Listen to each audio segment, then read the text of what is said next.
Hi, everybody. This is Kevin Brinkman, and you are listening to the Brinkman Report. I am very lucky to have Marcel Arsenault with me today. Good morning, Marcel. Thanks for joining me. Good morning, Kevin. It's a pleasure to be here. Just want to start with a little bit of background and bio on you. Marcel is a real estate legend. He's one of the most active private owners of commercial real estate in the Western U.S. He has purchased and managed more than 365 real estate investments totaling approximately 3.5 billion. I've really come to appreciate his analytical and thoughtful approach to real estate.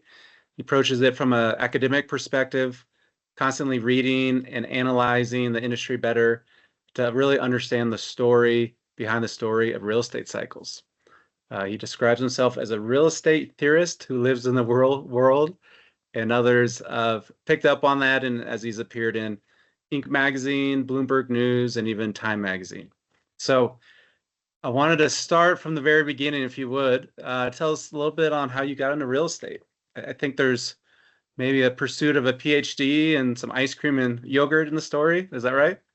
That is correct, Kevin. Yeah, I came down about 50 years ago from Canada. I had an undergraduate degree, and I was pursuing a degree here at the University of Colorado in molecular biology.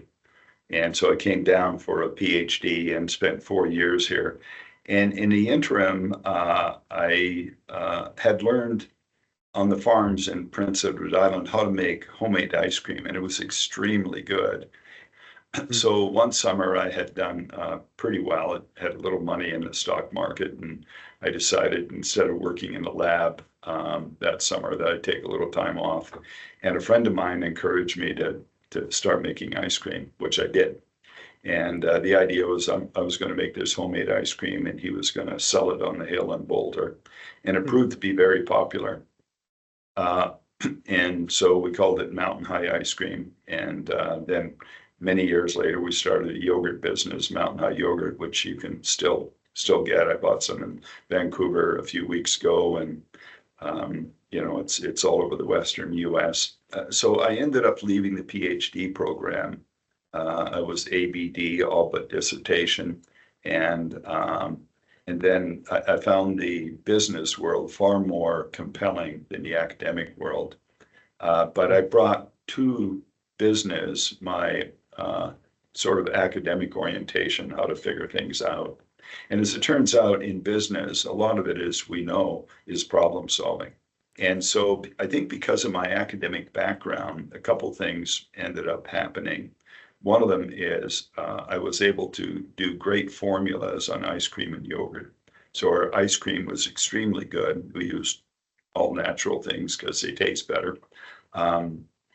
And on yogurt, we understood bacteria better than anybody else in the industry. So we were able to formulate our yogurt. So anyway, the business grew. Before I knew it, after about 4 or 5 years, I had more than 100 employees, and I was learning by fire. I didn't know a damn thing about business, but I learned on the job. And I think, again, my academic career of trying to figure things out, and hard work, that always works. So the business grew, and then we decided to buy a yogurt plant in Denver, and bought an old building in Denver, an old dairy, and remodeled it into a yogurt plant. And pretty soon we were shipping yogurt across the country. We went public. We were a small company. At one point I had over 1,000 shareholders, so I learned how to report to people and run a small public company. And eventually people wanted to buy our company, and we weren't really interested in selling because we were having fun figuring things out and growing. And then a couple of the competitors, like Kellogg's, who wanted to buy our company, decided they'd copy us. And they did an extraordinarily good copy. It scared the heck out of me. And so I went to my partner and I said, you know what, we got to get out of harm's way. These people did a terrific job, and we're not going to survive against competition. So we sold out to a big food conglomerate. And as it turns out, the Kellogg's brand didn't work. I was completely wrong. I sold the company in a panic. But then I had some money in my pocket after having sold the company.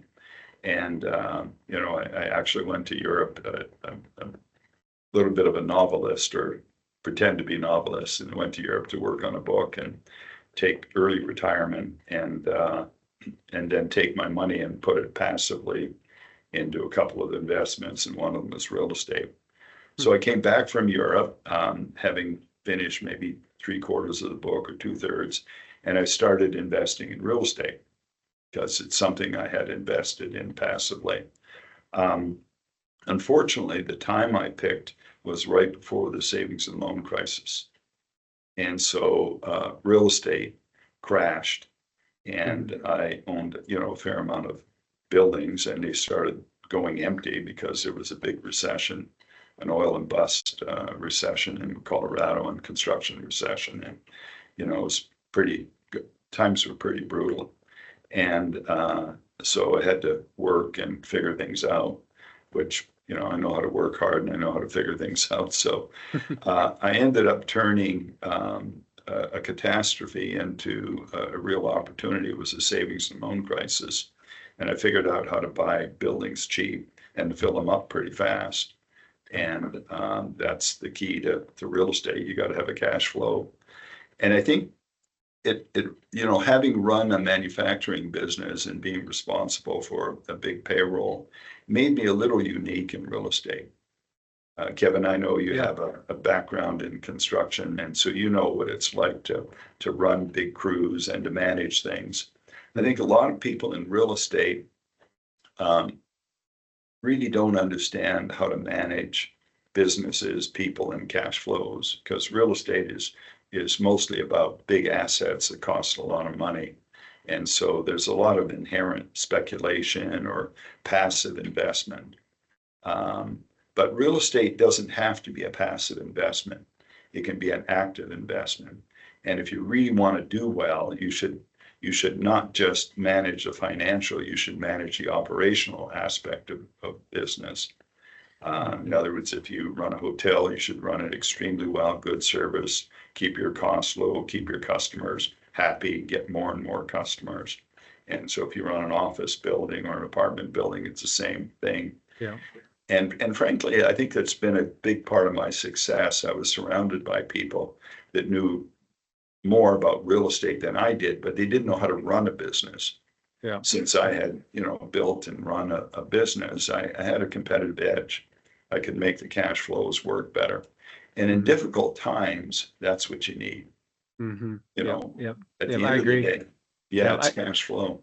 Yeah. And it's always interesting when real estate investors talk about, passive investing. And I think you can do that as an LP. But if you own direct real estate and you manage it, it really should be a very active business, if you're doing it right. So I love how you call the market cycles and these unique buying opportunities your rodeos. So the first rodeo that you went big in from a capital deployment was the RTC. The second was really the housing bubble, and I think you foresaw that in the downturn, more than anyone.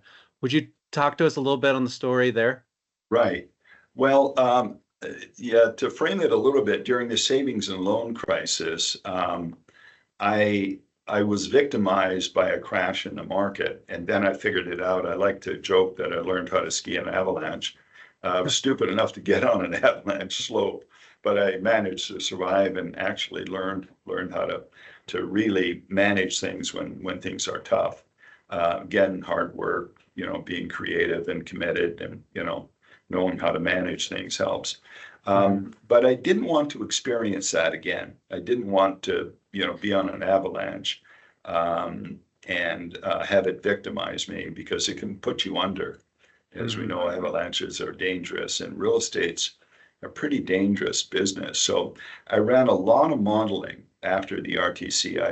I was successful. Most banks thought I was, one of their better clients, that type of thing. And yet my business was fragile. In other words, I knew that if another savings and loan crisis came along, it would be hard to survive. And so I made a determination that at that point in time, it was, during the late 90s, well, throughout most of the 90s, but the late 90s and the early 2000s, that I was going to make the business bulletproof so that, if the avalanche came, it wouldn't take us out. And I figured out a way to do that. And the way to do it was to buy credit tenant real estate. So we bought some Walmarts and Walgreens and federal buildings with long-term safe leases. And then we were doing a fair amount of housing. We were doing condo conversions and some building. And at one point we had 100 million worth of projects underway.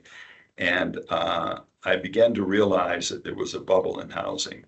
And so being an ex-academic, I started doing a lot of research and a lot of reading.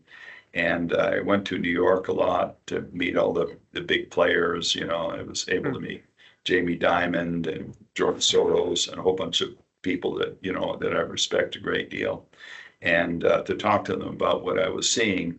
And it took me a couple of years, but I put the whole pattern together and I wrote a paper, an internal paper that you can find it on the internet, but it was in '05 and '06, and it was called Housing Causes a Hard Landing. Housing Crash Causes a Hard Landing. And so I knew that there was a bubble, and I knew that the bubble would be very dangerous, not just for the housing market, which it was. And so we got out of condos and housing. We went to the sidelines. We sold that 100 million down to 10 million, would have sold that. Couldn't quite get out of it fast enough. So we ended up with that, having to carry it through, which, it turns out to be de minimis. It wasn't a big deal. And we went ahead, sold most of our real estate, 85% of our real estate. We went into the bunker with a lot of cash, and we waited for the crash to happen. And indeed, it did. And it was more spectacular than I thought. But in general, our projections were quite good. I remember meeting with one of the principals at Blackstone. And, I had a 27-page thing with graphs and everything I'd done on the study. And, he was looking at it, going through it. Took a little while. Then he turned to me and he said, well, who did this? And I said, well, we did it in our shop. And he said, well, this is pretty good. And I said, well, thank you. I said, you got thousands of employees. You must have a whole floor of people that produce this kind of stuff. He goes, no, we don't have anybody. We buy it from the street. I'm going, you do what? Those people don't know what they're doing, Yeah. So it was pretty funny, but we modeled what would happen to house prices, how long it would take, and how bad it would be. And we were very close. It took a little longer. As I recall, we modeled almost 3 years of a downturn, housing downturn, and we modeled a drop of around, I think it was 29%. It took a little longer. It was like 3.5 to 4 years. And the downturn went a little worse, it was in the like 31% at the bottom. But we got very close, and the shape of the curve was pretty much what we had modeled. And as it turns out, the reason why most people didn't get it is because they didn't study history enough. They didn't go back and figure out what other downturns had happened. And that's mostly because there wasn't good math. During the 1930s, there was a crash that was at least as bad as a housing crash in terms of home values. But there's very little evidence. So what we did is we went into the congressional records. There was the late 1930s when Roosevelt came into power, so many banks went broke that they had a lot of congressional hearings. And you could read the congressional hearings and understand why these banks said they were going broke. And, that's when the FDIC happened, and, Fannie and Freddie and those other agencies to try to prevent that kind of devastation. So, real estate is highly cyclical. If you go around the world, which is what we did, we got all of our data from all over the world. We got it from, Holland had a lot of experience with crashes and booms. England had a lot of experience, Canada, Australia. So if you put the lens out there, you could see these cyclical crashes, and they were devastating. People, it's hard to imagine. It was just like this, the Great Recession. History tends to repeat itself. But in the U.S., most of the players like S&P and, the big players and the big banks, they didn't see it coming because there hadn't been in, the 50 or 60 or 70-year history, there hadn't been evidence of that happening. And so they thought it couldn't happen. But, the same thing was true for the pandemic, if you think about it. That's another thing that I've been worried about, our foundations are worried about. And so it seems that, if you follow, some of the great, philosophers like Ray Dalio, he'll point out that things happen not necessarily in our lifetime, but previous cycles. And so if you really want to know what's going on, unfortunately, you can't just study what you know, because, humans tend to repeat history. And so you've got to go back and study other areas and to put that pattern together. So anyway, we realized there was going to be this devastation. We talked to our partners, they agreed. So we went into the bunker with a lot of cash, and we waited and we waited and we waited, and it was extremely boring. We shorted housing and did a few things like that. For a while, it didn't work out so well. Then it worked out. We bought treasuries, and that worked out pretty well. So, it turned out to be a huge watershed moment for us, because, we were able to not just worry about it, like, in the Big Short, there's all these guys that figured it out, and they're all smart. And I know some of them, by the way. But the difference between them and us is we had actual mathematical models that we had built that turned out to be pretty good. And in their case, they knew it was a problem, and they bet heavily, and that worked out. But, I like our model a little better, because if you apply math to something, you can predict it with better precision, and you know how to act. I'm interested in, and I think our listeners are interested in what you're seeing for this next cycle. I mean, as we look back in time, we had a great, strong real estate cycle after the Great Recession. We had, probably it's about a decade. We had COVID. Yep. That was almost like a whole cycle within like a year. Yep. Fed printed a lot of money, Yep. created inflation. We've had this great tightening for about 30 months with Fed funds rate going up, and we just had the 50 bip cut, last week. So feel like we're kind of at a turning point. I'd love to kind of get a feel for what you think is coming over the next 12 to 18 months. Well, we believe that, as you pointed out earlier, that this is our third rodeo. Yeah. That it's coming back. We believe that, unfortunately, for the viewers that do commercial real estate, we believe that we're going to be in for some pretty rough times. So in our shop, we have put together quite a bit of cash, and we've liquidated a lot of our properties, and we've pulled the playbook out from 15 years ago, and we sold a lot of our regular real estate and bought what we call credit deals, like Amazon warehouse here in Colorado. I think we paid 188 million for the very high credit medical device company. And so we're very worried about what's coming. And Medtronic building is one I was talking about. Then some other very high credit real estate around the country, Amazon warehouse, that kind of stuff. And so we're in the bunker again. And we have a lot of cash, and we believe that the things have been too good for too long.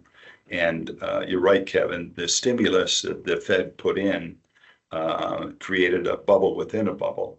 Hmm. And that was something we didn't see coming. We didn't see the Fed stimulus. We were pretty negative over the last couple of years, as you know, because I know you attended some of our meetings. Yep. And so I think what the Fed did is they delayed some of the reckoning that real estate had to do. And by lowering interest rates, they created a wave in certain categories like industrial and also in apartments. They've created a big building wave, and that's going to catch up with us. But low interest rates led to low cap rates, which led to speculation, which led to people getting over indebted, led to banks becoming too accommodative. In other words, you could get loans too easily, over the last couple of years. Now that's changed in the last 2 years. And so banks are tightening up and credit markets are tightening up. And what it really means is, we're in for a very, very rough ride over the next 2 to 3 years on most commercial real estate. If you look at office, it's patently obvious. Everybody got that memo, right? Yeah. Office values are crashing. We're starting to come out of our bunker, by the way, and start to buy office. We're buying quite a bit, and we're seeing, spectacular deals compared to, what was there before. There's one deal that we closed 2 weeks ago. It was owned by a big California pension fund. They paid 81.1 million. We bought it for 22 million. It's amazing. And, Wow. Yeah, I mean, tremendous cap rate. And we're going to add value to it and fill it up. It's 59% occupied now.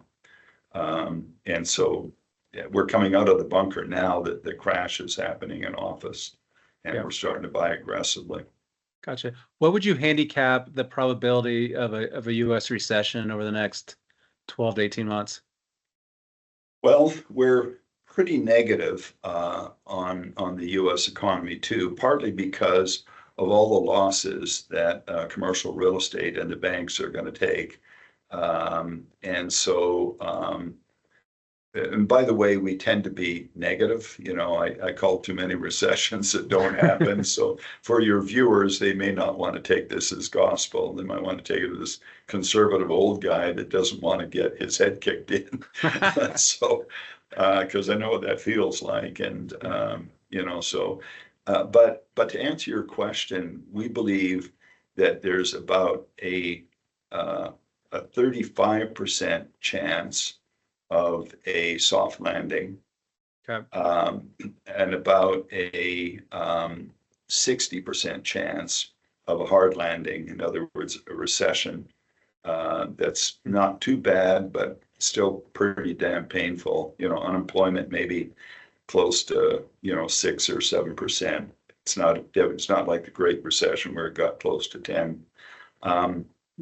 But we do have one worse, about 5% of a deflationary, where things get a little bit out of control, and it's more like a savings and loan problem, or there's some evidence of that growing. China is experiencing deflation, and they're going to export deflation. So interest rates are going to come down because we believe that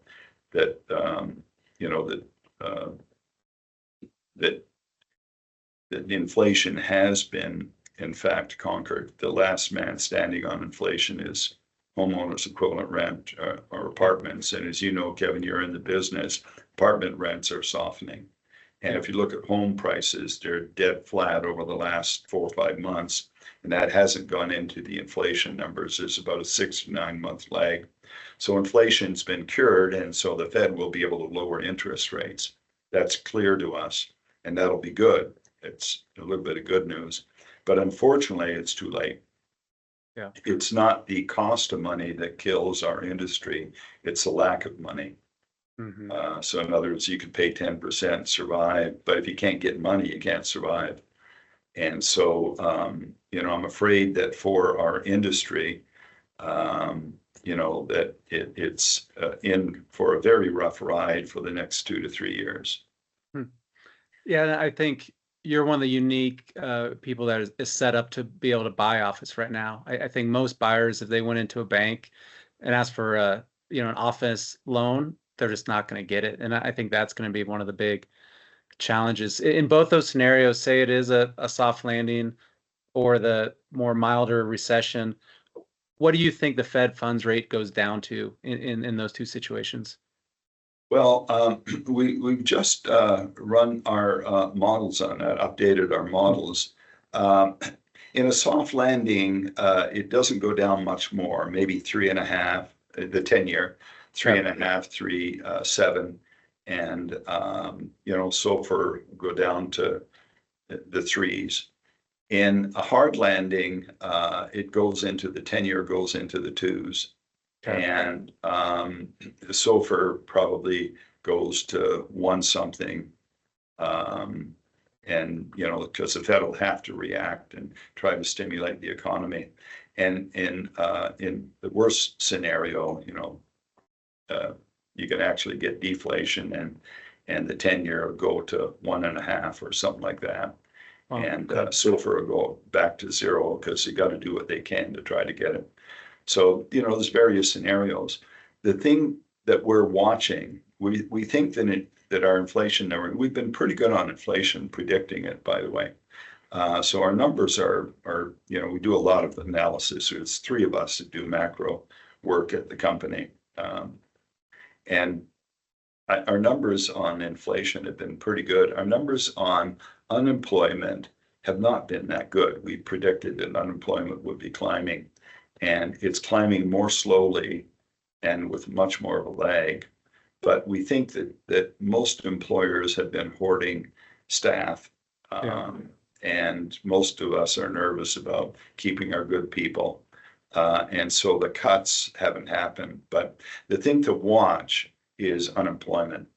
So we believe that unemployment's going to start rising. The early indicators of unemployment rising are already there. The household survey is much worse than the business survey and on unemployment and job creation. Over the last year, the only jobs that have been created, although there have been a lot of jobs created, are either government jobs or part-time jobs. Hmm. So we've kept our unemployment low, but we've switched from a full-time job to a part-time job mostly, and that's usually a sign of unemployment going up. The other sign of unemployment going up is, another leading indicator is when the hours are cut by employers. Yeah. And that's been happening. So if you look at the work week, it's gone down into the 30s. And usually that's a pretty reliable sign that they're going to start letting people go. Because, if you run a business and the last thing you want to do is to let someone go. These people depend on you and I for their jobs. And so all employers are really very protective of the people they have. And, the people work hard and they're loyal. And the last thing you want to do is let someone go. So you tend to delay that. But watch unemployment.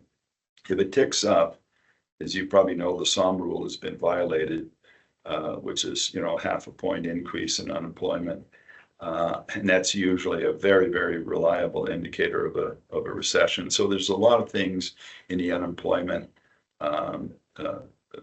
indicators that say that it's probably going to start rising. And if that happens, then, all of us can be watching it month by month. And if a recession comes in, that ain't going to be good for the stock market. It ain't going to be good for real estate. So speaking of the labor market, the multifamily market is so dependent on a healthy, employment base and people being able to afford their own rent and not, moving in with parents and roommates, just to create demand. What's your take on the multifamily market right now? Well, it's somewhat negative, not as negative as office, by the way, which is, an emerging disaster, and it's becoming evident to all of us. We think that multifamily is going to get into some type of accident. It's either a fender bender or you're going to hit something hard enough, the airbags are going to go off, but you're not going to end up through the windshield like in a housing crisis. But because there is, as we all know, those of us who watch multifamily, there's a demographic need for more boxes in America, and that's either houses or apartments. And we're still trying to come out of the housing downturn by building more houses. But as you know, they're very unaffordable, with interest rates high and the price of housing having shot through the roof. It's very, very difficult for somebody to get on the housing ladder. So that's good for apartments, and there's a huge amount of capital interest in investing in apartments. So that's the good news. The bad news is overbuilding. Yeah. And, the way we put it because we have a lot of analogies, as you know, the recession is what we call a flesh wound. In other words, it's not good for housing because you're right. People that lose their job end up, moving in their mom's basement or getting a roommate or, downsizing to a much cheaper apartment. And then the whole psyche moves through the industry. So that isn't good. And as you know, we think there will be a recession. If there isn't, then apartments won't suffer. It'll be a fender bender. But because we believe there will be a recession, that ain't good. But that's not our main concern. Our main concern is overbuilding. Yep. As you know, there's about 1 million apartments construction underway, and a lot of it's being delivered. And we've been watching it for a couple of years. Frankly, we expected more problems in apartments than we've seen. In other words, it's gone on longer than we thought. But that turns out to be bad news because it means the overbuilding has persisted longer. And there's about 400,000 units a year being delivered, and that pipeline is just surging.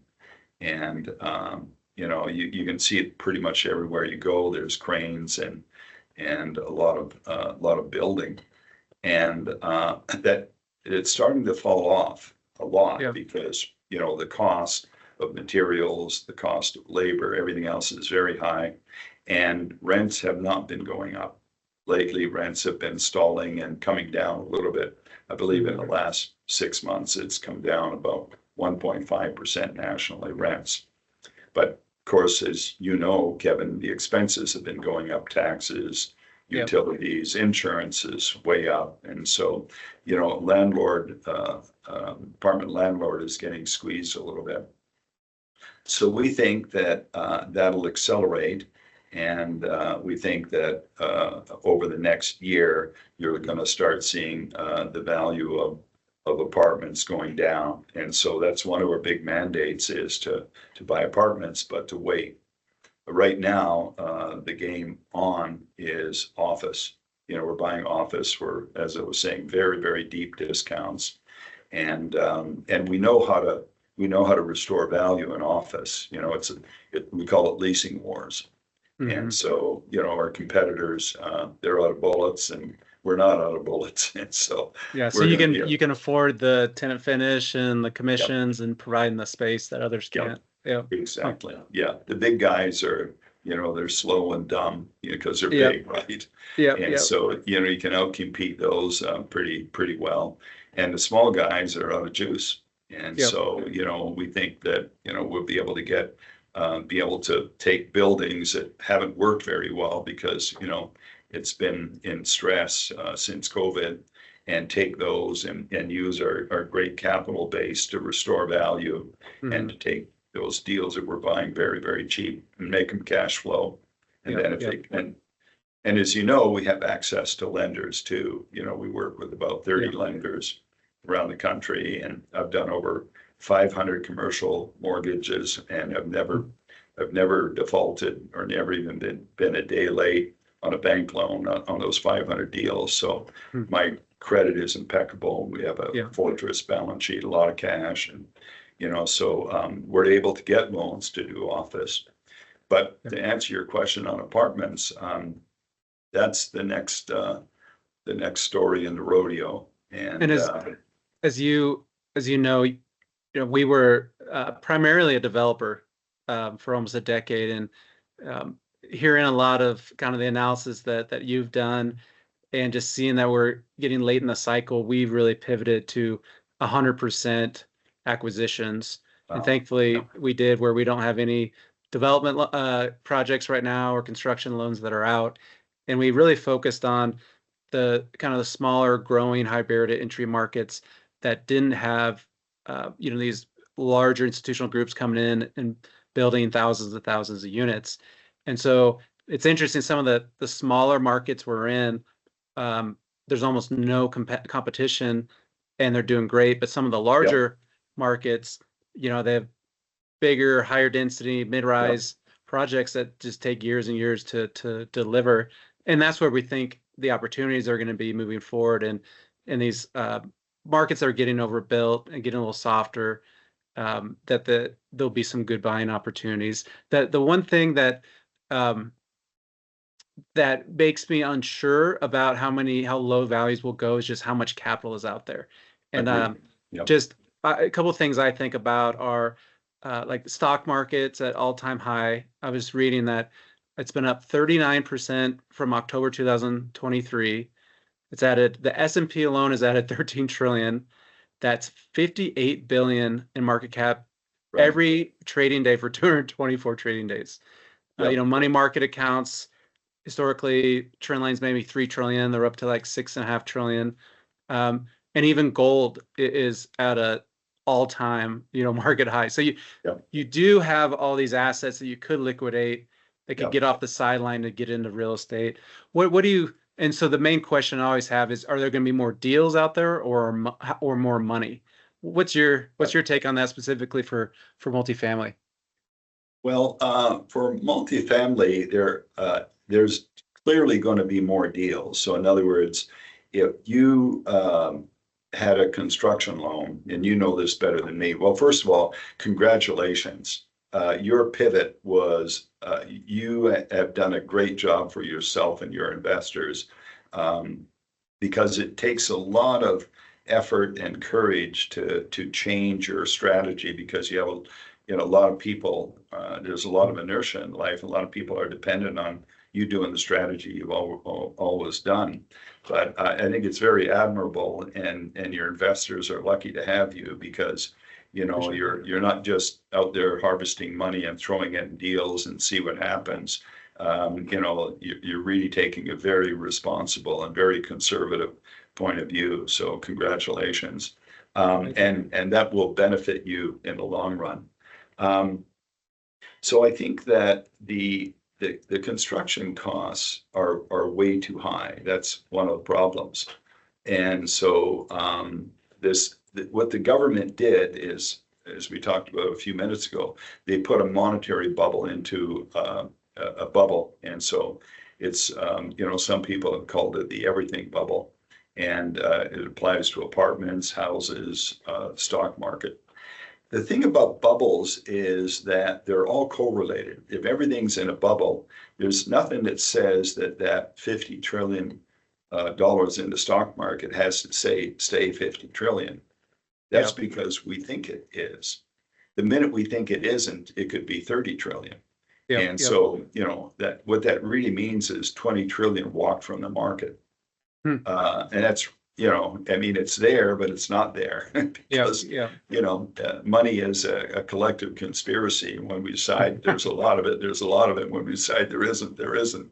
And so there is a tremendous amount of wealth that's sloshing around. And I think in their excitement to help us through COVID, fiscal policy sent checks out to everybody. I own a couple of businesses and 3 foundations. We got checks. We qualified. We Hmm. kept our people, but frankly, we would have kept our people if the government didn't Yeah. give us money, but they sent us checks. I need money from the government like a hole in the head. But they gave money to everybody. And that money is not all gone. Some of it went into Bitcoin and gold and the stock Yeah. market. And that doesn't mean to say it's going to hang around. So the thing you have to sort of take into consideration is if the stock market goes down, all of that wealth is literally lost. It can't be turned into cash. If it's a $50 trillion market cap, then as people believe they have 50 trillion. If it goes down to 30, they believe they have 30 trillion because you go to the stock market and your stock's down 40%. Well, that happens in an average recession. In a Great Recession, it went down more than 50%. In a depression, it went down like 75 to 90%. In '01 recession, tech stocks went down 85 to 90%. So that wealth you're talking about is there, but if it isn't in cash, it's in a ticker symbol, that, that stock value can go down. And when it goes down, the cash goes down with it. The there's there is a good argument that there's a lot of money that's been raised. So as you know, there's a lot of private equity money out there in funds, but those funds are all being backed by people that if they get scared are not going to be wanting to meet their commitment. So you might have Fund A that has $5 billion and it's raised by, from people like pension funds and that. But if they get a call and saying, we don't really want to place that, we'd rather not take that, our share of that money and put it in. There's not much these PE funds can do. What are they going to do? Screw their customer and say, to hell with you, you're a big pension fund. I don't care what you think. You made a commitment. I want you to fund the commitment. They'll say, hey, listen, we understand. You've been a good customer. So some of that money that's on the sidelines, that so-called dry powder, may or may not be there. Okay. And if it's there, then it's like skating across thin ice. It'll work. And so that's one of the scenarios with apartments. They're still going to go down because overbuilding is overbuilding, and like I said, that's the headshot. And so money doesn't do stupid things. If it's overbuilding and values go down, they're going to wait for a while and values go down, then they're going to pile in. But I believe the way most of these market corrections occur in real estate is the money basically that everybody thinks is there kind of isn't there when it truly comes down to nut cutting time. Yeah. And the other thing to keep in mind, so that's the whole equity. And if it's there, things will be okay. They won't be great. It'll be a fender bender time. But, we'll get through it and people aren't going to lose a lot of projects. If it gets worse, then more of that money will disappear and it won't be there. Because people will be reading about apartments like they're reading about office, and become a 4-letter word to investors and a 4-letter word to banks. And that brings up the second observation is the banking system is exposed. And the banking system, we know, has the capacity of taking tremendous hits on office. If office values go down 40%, that's according to a Boston Consulting Group report, that's 35 to 45%. That's about 400 billion that disappears. And a lot of that comes out of the banking system, probably about 200 billion. And so, banks are not going to look favorable on apartments because, they're taking big hits on office. If you think about what happened in the Great Recession, commercial real estate, in theory, should have held up because it was a housing problem, but it didn't. All that money got sucked into the vortex from home builders, and then banks lost money, and banks didn't want to make loans to, to apartment developers. They didn't want to make loans to commercial real estate people, and so, we're an integrated economy. So if one part of it collapses, which is what the recession will do, affect everything kind of negatively, then other parts struggle. So, money is created or destroyed from the banking system. That's where most money goes. And so we have what's called a fractional banking system. So we think the Fed creates money, but actually what they do is they put it into the accounts of banks, and then banks take that money and they distribute it, and people bring in deposits and it's multiplied. So that multiplier effect can go both ways because banking is highly leveraged system. So the back to the apartments, if banks stop making generous loans, in other words, instead of 75%, they go down to 65, Yeah. there's massive amounts of money that disappear. Yeah. So even if the equity is there, if the banking system becomes more, more tight, if you will, and they probably will, then the amount of loan dollars goes down and they put the squeeze on the current borrowers. Yeah. So the borrowers are made desperate. But the good news is that there's great demographics for apartments, and anybody that buys apartments for good value is going to do extremely well in about 5 years. Yeah. Yeah. And that's basically what we're doing. We're finding opportunities that are usually on construction loans, so they got variable rate debt. We're getting Freddie or Fannie, so we can lock rate 7-10 years, and just if you buy it at the right basis and with demographics, and it's really picking the winners and losers of markets too. It's just such a local game. I'd love to transition to. I know you're investing for benefit of the foundations, and my guest last month was Doug Johnson, who heads up Tiger 21 in Colorado, and he always asks the questions, for the sake of what? Like, for the sake of what are you doing what you're doing? And I know your foundation, One Earth Future, is a big part of that. Would you mind talking a little bit more about that? I'd be delighted. Well, this is Pax Sapiens, and we have Chinese letter because we're working with people in China to try to get the relationship between China and the U.S. Much better. So we have 3 foundations, and my wife and I live reasonably modestly. Some people think quite modestly, and so we're members of the Giving Pledge, and as you might know, every member of the Giving Pledge has to agree to give half their wealth to philanthropy. In our case, virtually all of it goes. It's more than 99%. And so we've been supporting our 3 foundations, taking the blessing and the wealth that we've been able to accumulate. Some of it I've got set aside so that we can buy it in a rodeo. But a lot of it is drifting into the foundations, and that will accelerate over time. So it's a pleasure to be able to do that. Both of us are quite proud of the people we work with. We actually have more people in the foundations, employees in the foundations, than we do in my day job, and that will grow. So it's a pleasure being able to work on problems that humanity has. And be able to try to make the world a little bit safer, a little bit better place for those that that come later in life, and to take some of our privilege and do what we think is the right thing. So because the Giving Pledge started by Bill Gates and Warren Buffett, right? It was. And so, yes. Are there like gatherings where you guys can all share different like investment thesis, or just what people are doing in different parts of the world? Yes, there is. Every year in June, there was Giving Pledge meetings, a couple of days in California and Ojai. So they rent a big facility, and you get between 100 and probably about 150 to 200. I think there's 250 members or 260 members, and about half, a little over half, will come. And so you get a chance to mostly talk about philanthropy.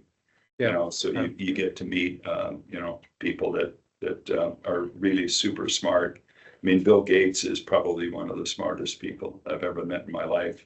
He's just amazingly brilliant. So that's a privilege, hanging around people like that and listening to what they have to say and what they're doing. And it's just amazing gift, at least for me, to meet like super smart people and people that are dedicated and have a similar view that money, among other things, is an obligation. It's not just privilege. Mm-hmm. And by the way, I think if you approach your business that way, it'll work better. So it isn't just to be good. I think it's good business to sort of think of money as not a privilege that belongs to you, but an obligation for you to do the right thing for your people, for the, Yep. you know, everything. It can be tough. And I'm not saying Yep. you shouldn't be tough. You have to be tough in business. But at the end of the day, it's not about you and it's not about spending. It's about adding value. That's what business does pretty well, is it adds value to, you know, our lives are so much better off because of people discovering medicines and, you know, vaccines. I mean, look at how we got rid of the, you know, how we got rid of COVID. We didn't quite get rid of it, but you get the idea that we're Yep. able to vaccinate our way into relative health. Yep. Yep. Well, that's very inspiring. I appreciate your time today.